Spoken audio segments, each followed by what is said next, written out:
Shalom Bapak Ibu dan saudara-saudara yang kekasih dalam Tuhan Yesus Kristus. Marilah sebelum kita mempelajari firman Tuhan, kita berdoa terlebih dahulu. Bapa kami yang ada dalam kerajaan surga yang mulia, terima kasih ya Tuhan atas hari yang Kau berikan kepada kami, atas anugerah-Mu, atas kesetiaan-Mu memelihara kami ya Tuhan. Bapa, kami ingin belajar firman-Mu lagi ya Tuhan. Kiranya Engkau sudi untuk mengurapi lidah dan bibir hamba-Mu agar mengucapkan apa yang Engkau kehendaki dan Engkau inginkan sesuai dengan isi hati-Mu ya Tuhan. Demikian juga Tuhan, jadikan hamba-Mu sebagai saluran hayat-Mu yang akan mengalurkan hayat-Mu sampai meluber, meluap sampai kepada pendengar firman ini, dan biarlah Roh Kudus yang bekerja untuk menghidupkan roh mereka, untuk memberikan hikmat untuk mengerti firman-Mu dan melakukannya dalam kehidupan mereka sehari-hari. Terima kasih ya Tuhan, dalam nama Tuhan Yesus kami berdoa dan mengucap syukur. Haleluya, amin. Saudara-saudara, marilah kita belajar tentang topik idolatry, yaitu penyembahan berhala. Dan berhala adalah apa saja yang dipuja atau disembah melebihi Allah. Jadi bukan hanya patung. Dalam 2 Korintus 4 ayat 3 dan 4 katakan, jika Injil yang kami beritakan masih tertutup juga, maka ia tertutup untuk mereka yang akan binasa, yaitu orang-orang yang tidak percaya, yang pikirannya telah dibutakan oleh ilah zaman ini, sehingga mereka tidak melihat cahaya Injil tentang kemuliaan Kristus yang adalah gambaran tentang Allah. Saudara-saudara, ayat ini dengan jelas menyatakan bahwa orang-orang yang tidak percaya, yaitu mereka yang tidak mau menerima Injil, berita tentang keselamatan, berarti yang tidak percaya bahwa Yesus itu Tuhan yang telah dibangkitkan dari kematian sebagai juru selamat dunia yang menebus atas dosa-dosa manusia di atas kayu salib. Maka sudah jelas bahwa mereka yang tidak percaya akan binasa. Penyebab mereka tidak dapat menerima Injil adalah karena pikiran mereka telah dibutakan oleh ilah zaman ini. Dengan kata lain, mereka masih melakukan penyembahan berhala modern dan terikat seperti jabatan, uang, seks, narkoba, alkohol, perjudian, bahkan gadget dan okultisme. Pikiran adalah kubu pertahanan manusia yang dapat diserang iblis. Pikiran merupakan salah satu elemen dari jiwa selain emosi dan kehendak. Dan tubuh, yaitu panca indera dan wadah, merupakan pintu masuk ke dalam jiwa, dan selanjutnya jiwa adalah pintu masuk ke dalam roh. Nah, ketika tubuh menguasai jiwa dan roh mati, maka itulah ciri-ciri manusia karnal atau manusia daging yang dapat dikuasai oleh iblis untuk berbuat dosa dengan tujuan akhir untuk menemani iblis di neraka. Sedangkan manusia rohani adalah ketika roh menguasai jiwa dan jiwa menguasai tubuh yang tidak menyembah berhala modern. Contoh, bagaimana iblis menguasai Hawa sehingga dapat jatuh dalam dosa dengan makan buah pengetahuan baik dan jahat yang dilarang Allah. Karena dari melihat, yaitu dari tubuh, timbul emosinya dan pikiran. Jiwa melalui pikiran itu terus timbul kehendaknya, yaitu jiwa, sehingga makan buah terlarang tersebut yang membuatnya berdosa. Pikiran yang dibutakan karena ilah zaman ini akan mengakibatkan tidak dapat melihat cahaya Injil kemuliaan Kristus. Saudara-saudara, orang buta tidak akan dapat melihat cahaya sekalipun seterang matahari yang ada di hadapannya. yang dilihatnya hanyalah kegelapan, apalagi melihat cahaya Injil yang tidak terlihat secara kasat mata, karena cahaya Injil hanya dapat dilihat dengan mata rohani. Maka dari itu, orang-orang yang tidak percaya tidak akan dapat melihat cahaya kemuliaan Kristus yang merupakan gambaran dari Allah, yang adalah roh, yang juga tidak dapat dilihat oleh mata jasmani.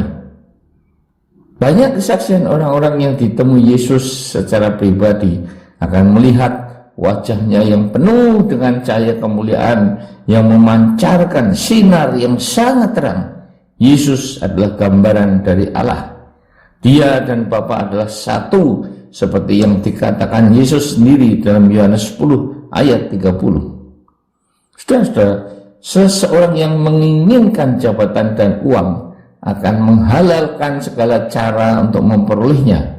Apakah dengan cara memfitnah rekan kerjanya dan menghalalkan segala cara sampai menggunakan guna-guna dari dukun, atau juga korupsi, mencari pesugihan dengan mendatangi tempat-tempat tertentu yang dipercayai dapat untuk memperoleh harta benda dan sebagainya, dan itu adalah dari iblis. Demikian juga seseorang yang terikat akan seks tidak akan peduli pada dosa, pergi ke tempat pelacuran, berzina, selingkuh, mengkhianati pernikahan sehingga dapat terjadi perceraian demi seks. Apalagi seorang seks maniak, di mana yang ada dalam pikirannya hanyalah keinginan daging dan seks. Orang yang kecanduan pornografi dan seks akan merusak otaknya. Demikian juga orang-orang yang mencari pelarian semu dengan mengkonsumsi narkoba dan alkohol.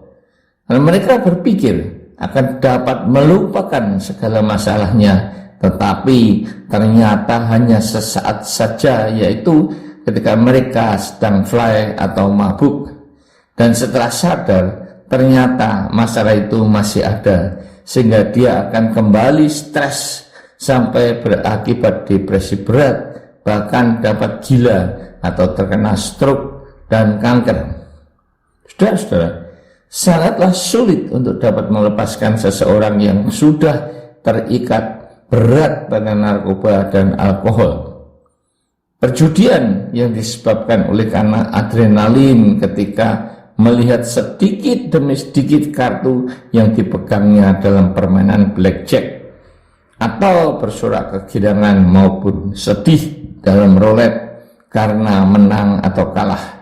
Padahal kemungkinan bandar menang adalah lebih besar daripada pemain itu sendiri, sehingga pulang dengan rasa menyesal karena kalah. Namun perjudian itu diulangi lagi dan lagi sampai uang dan kekayaannya habis. Orang ini juga sudah terikat oleh iblis sehingga kecanduan untuk berjudi. Bahkan gadget akan mengikat seseorang yang kecanduan game. Hampir seluruh waktunya akan digunakan untuk permainan yang ada. Kecanduan game tidak hanya berlaku untuk anak-anak dan remaja, karena orang tua juga dapat kecanduan game. Dan bukan itu saja, permainan dalam gadget juga tidak gratis. Medsos juga dapat menjadi kecanduan orang yang menggunakan hampir semua waktunya untuk menonton video-video YouTube, WhatsApp, Messenger, dan lain-lain. Dan okultisme yang berasal dari kata occultus, yang berarti tersembunyi, rahasia, gaib, misterius, kegelapan. Jadi okultisme dapat diartikan sebagai paham yang menganut dan mempraktekkan kuasa dan kekuatan dari dunia kegelapan atau dunia roh-roh jahat. Saudara, okultisme dapat digunakan untuk mencari kekayaan dengan menyembah iblis, karena memang iblis dapat menawarkan dunia seperti yang dia lakukan untuk mencobai Yesus. Okultisme dapat juga digunakan untuk mengguna-gunai orang. Orang lupa bahwa there is no free lunch. Tidak ada makan gratis, karena iblis akan minta bayaran. Dia menuntut seperti misalnya pengorbanan salah satu keluarga. Namun apapun harga yang harus dibayar, tujuan utama iblis adalah untuk menemani dia di neraka. Saudara-saudara, penyembahan berhala yang disebabkan oleh kuasa iblis yang akan menjerat dan mengikat pada kehendaknya, karena iblis adalah pembunuh manusia sejak semula dan tidak dapat hidup dalam kebenaran, sehingga yang dikuasainya akan berada dalam kegelapan untuk berbuat dosa. Tetapi Allah, sumber damai sejahtera, akan menghancurkan iblis di bawah kakimu. Karena itu ditulis dalam Yakobus 4 ayat 7. Karena itu tunduklah pada Allah dan lawanlah iblis, maka ia akan lari daripadamu. Saudara-saudara, hanya tunduk pada Allah saja dan menjadi pelaku firman, maka semua ikatan-ikatan iblis dapat diputuskan dalam nama Tuhan Yesus yang sudah mengalahkan iblis di kayu salib 2000 tahun yang lalu. Amin. Marilah kita berdoa. Tuhan, terima kasih atas firman-Mu yang telah menyadarkan kami untuk tidak melakukan penyembahan berhala, seperti Abraham yang dapat mengutamakan Engkau di atas segala-galanya, sehingga mau mempersembahkan Ishak, anak perjanjian dengan-Mu, anak tunggal yang sudah ditunggunya selama 25 tahun, tetapi dia mau mengorbankannya atas perintah-Mu. Dia benar-benar terlepas dari ikatannya pada hal-hal duniawi dengan mengutamakan Engkau di atas segala-galanya.